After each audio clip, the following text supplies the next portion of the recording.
Hey guys, it is John C. Morley here, serial entrepreneur, and welcome to IFYL Inspirations for Your Life. If you are new, you'll see the QR code at the top right.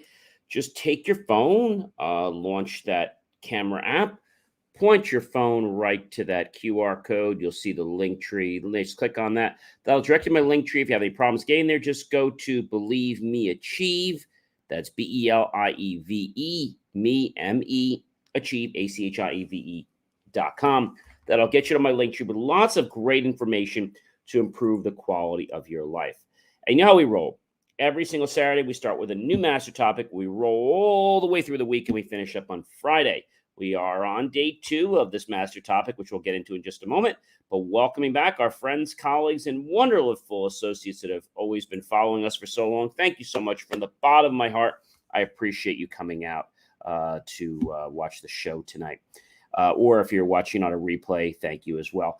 And hopefully some of the new people will become loyal, just like the other people have been for so very long. I really appreciate you guys, and we really want to keep growing the family. So let's get into the master topic, shall we? Our master topic is, everybody ready? All right, the master topic is Understanding Truisms, series episode number 2.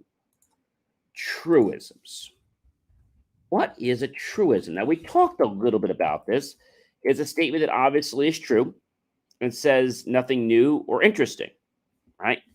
So let's get into this a minute here. What are some popular truisms? Well, we talked about this before. Some things never change, right? We said you must be a friend to have a friend, right? We talked about the fact that truisms are very common, but they're also very well known in literature, right? You might have heard the famous one, "You're a good kid," he said. "You're a good friend too." And that was a famous quote in The Winter of Our Discontent by John Steinbeck. So when we think about a truism, again, it's worth nothing. It's misused to mean something that's true and meaningful, but oftentimes it's not. So my question to you guys is, why do we use truisms? Why? They're used in rhetorical contexts and also literary contexts because they're so easy to understand for a lot of different audiences. Speakers might employ them to share concepts to their audience so that the listeners will be able to immediately get a picture or understand what's going on. Authors can also use them to foreshadow a character's experience. And although that seems interesting, it might confuse a lot of people. Welcome, welcome. Thank you, Ken. John Morley, savor the flavor of your awesomeness. You, sir, for sharing your delectable, scrumptiously, deliciously, edibly tasty, good, heartfelt thoughts with us tonight. You are so welcome, Ken. You know, truisms have been around for a very long time. And one person said to me, when did truisms start? Well, they can be traced back to around 1976.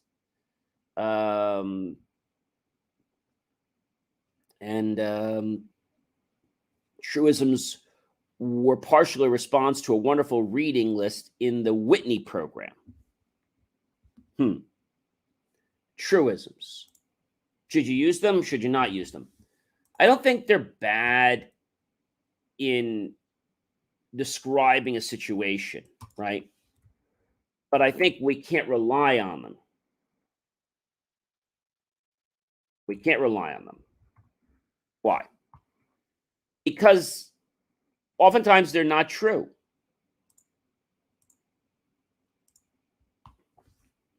What's a human truism? It's a claim that's so obvious or self-evident that it has to be hardly worth mentioning, except as a reminder or as a rhetorical or literary device. There are also things called cultural truisms. Experiments testing the general hypothesis that values are cultural truisms, beliefs that are widely shared and rarely questioned. There are truisms in art. Jenny Holzer, and I quote, truths that lie at the boundary of truth and our perception of truths in the postmodern landscape. So Holzer inserts her truisms into public space on T-shirts and electronic billboards, placed in museums and galleries to basically create attention in a world of art. So you still might be saying to me, John, what the heck would I use a truism for? Well, they don't have a lot of purpose in life, but they do have a way of transforming where you are now to where an author or where someone wants you to be. They're used to paint a picture of attributes of certain individuals. It allows people to easily progress from here to there without much resistance. In fact, you don't really have to do anything to buy into a truism. That's exactly right. There is no truth in a truism. However, our world, Ken, has gotten so inundated with truisms that they have become a way of life for a lot of people. And they just believe that they have to be true, but they're not. More times than not, they're not. And if they are, it's just by some rare facet that they are, but oftentimes they are not true. Most of the time, they're not true. They are figures of speech containing self-evident truth, though they are often bland and meaningless because the truth is so obvious. But the logic can reduce some seemingly true statements to untrue statements, depending on the interpretation and the context of the specific truism. You can observe a lot by just watching. So, is that true? Yeah, that is true, but we can't buy into something like, you'll become intelligent or you'll learn the process through osmosis just by being here. No, you won't. It might be a part of how you learn, but it's not going to be the be-all, end-all that's going to let you learn.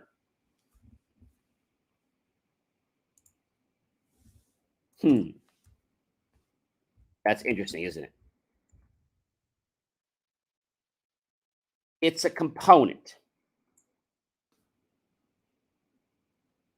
So truisms stand for a certain kind of truth, a cliche, a platitude, something that's so evident that we really shouldn't even mention it.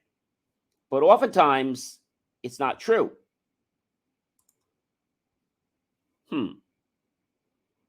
So something that is too obvious that probably is true, which we know is not. We also know it's a very bland statement. We know it can be a cliche.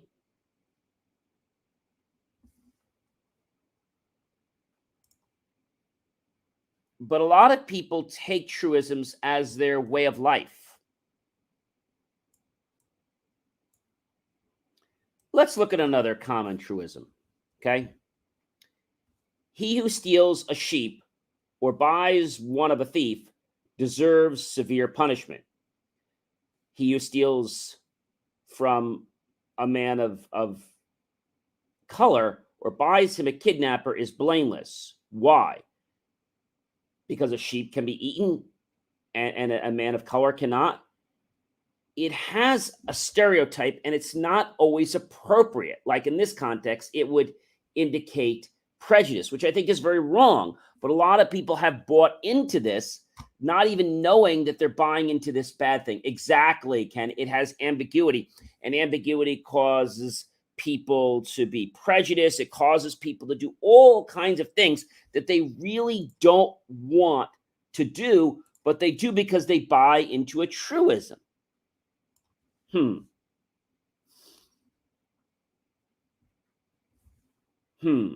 So truisms were very popular around the time of the war. They're very popular years ago, but they're still popular today because so many authors are using them. I figure, well, gee, let me just use them because authors use it. But they're taking them out of context. And when they take them out of context, it really screws up the meaning.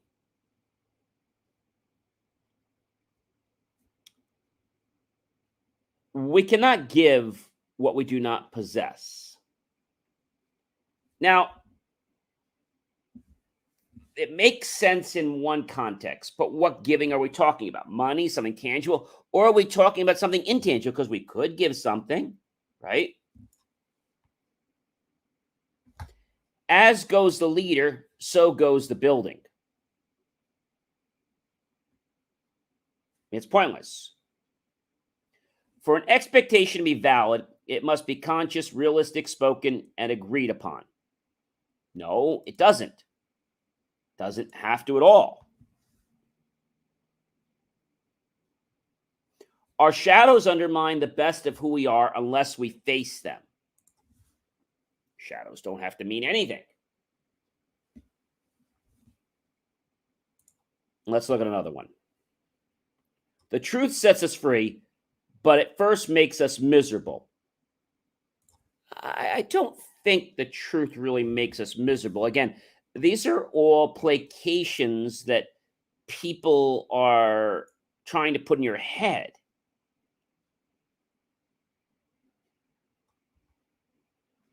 We have to go backwards in order to go forward.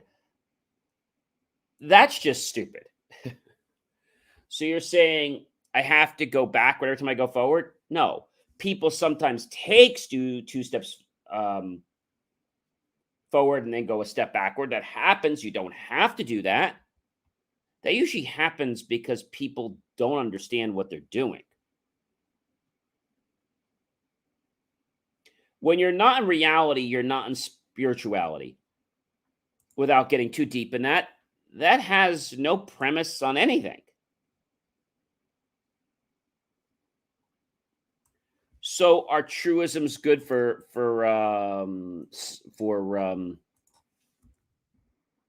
philosophy?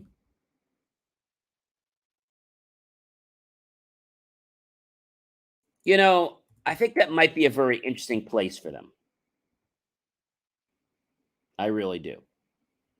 The smarter you get, the less you speak.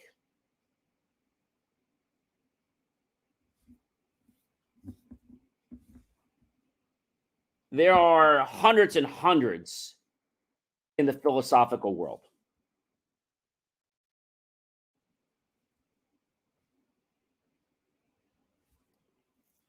If you cannot do great things, do small things in a great way.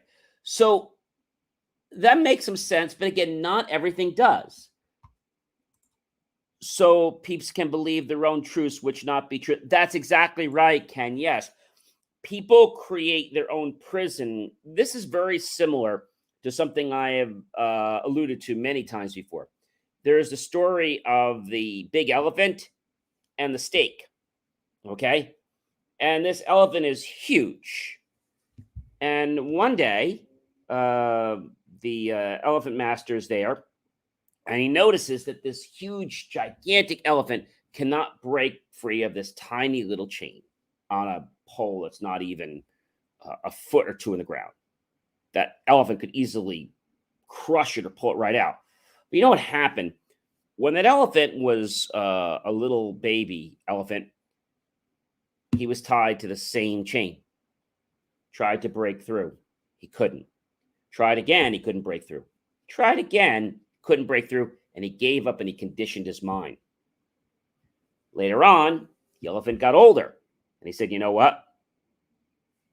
I can't break through. There's no point even trying. You see, what you have today, if played again in the future, can be very plausible. But because the elephant never believed in himself, he was destined to be imprisoned to a chain or string on a post.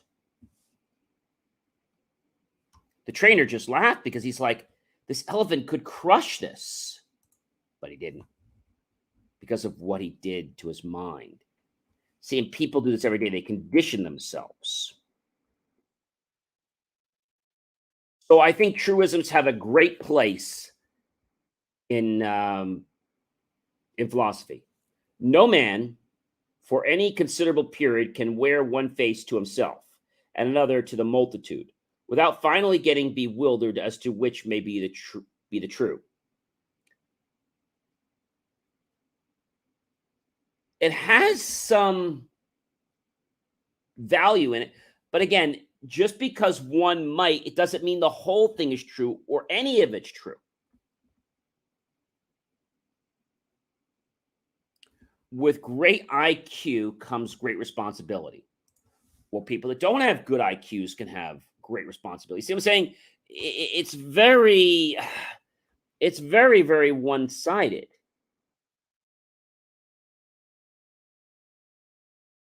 Here, let me get you another one that's kind of interesting. There's so many in the philosophy realm that it's not even funny how many are in the philosophy world. I mean, there's just so many. Philosophy asks the questions. Theology answers them. I can't believe that either. Because a lot of times we ask questions in theology and we get answers in philosophy. Or we ask questions and we get more questions, which isn't a bad thing.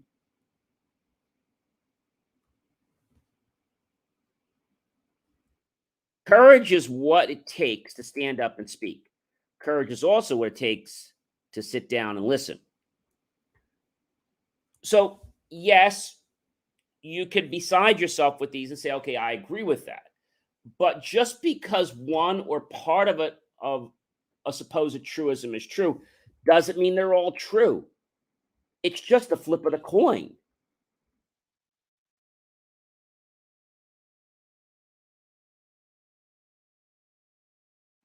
And I think that makes people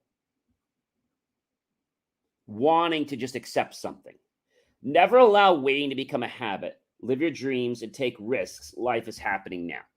So that's good on the motivational front, but it really doesn't answer any questions.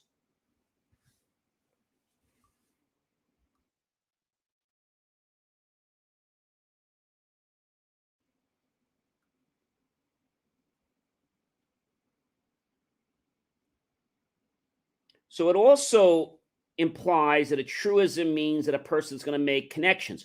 But my connections in my brain may be different than the connections you make in your brain. And based on those references, the truism could be partially or completely false or completely true. The wedding ring goes on the left finger because it's the only finger with a vein that connects directly to the heart.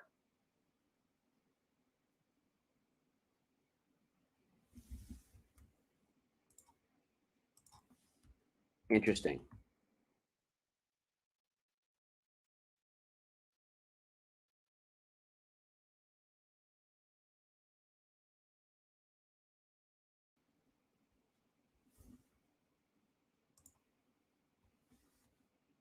So it was from an ancient belief that the vein was directly connected to the heart. Do all fingers have veins connected to the heart?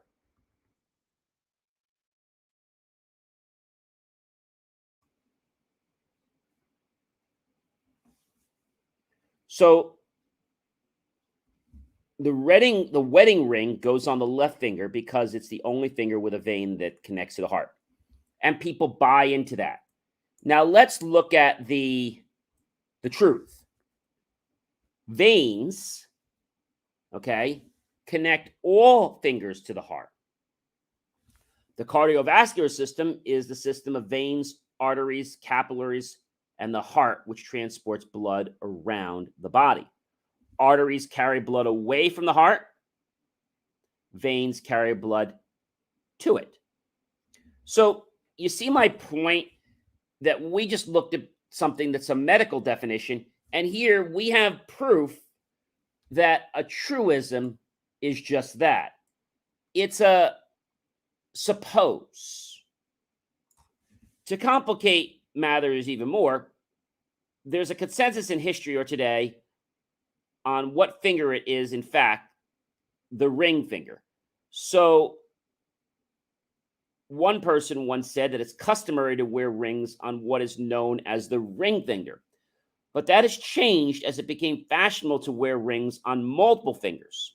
Between the 11th and 15th century in France, wedding rings were placed on the right hand, sometimes on the middle finger. It was also briefly fashionable in England to wear wedding rings on the thumb. Not only is that, let's say, not true that the left is the ring finger because it has the vein, like we said, that connects to the heart, right? But what finger you put your wedding ring on has also depended on where and when you lived. So I think truisms give us a way to believe in a story. But if you're using a truism to create a what if, fine. But if you're taking a truism to mean something, I just see your comment here. Some peoples use truisms to avoid pain because yes, exactly, Ken. They use it, as I was about to say, as a story, and the story in their life is that they have to do it this way. Sometimes truisms come because of culture or tradition, but people don't want to say it's because of tradition. They say the truism. Now, that little story I gave you about the ring finger really hits home because so many people today believe that the ring has to go on the ring finger and that only the fourth finger, right?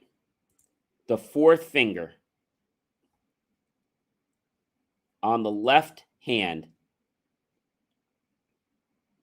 has a vein that connects to the heart. That's completely BS. And yes, the truth does hurt. So I think people, when they see a truism, like, you know what, maybe, and they use a truism as a way to make an excuse. The only thing you should be using a truism for is to create an analogy to a condition or state that you want to transform someone to, but it should never be used as a vehicle to become your belief. Does that make sense? So truisms have a very strong hold when we get to philosophy.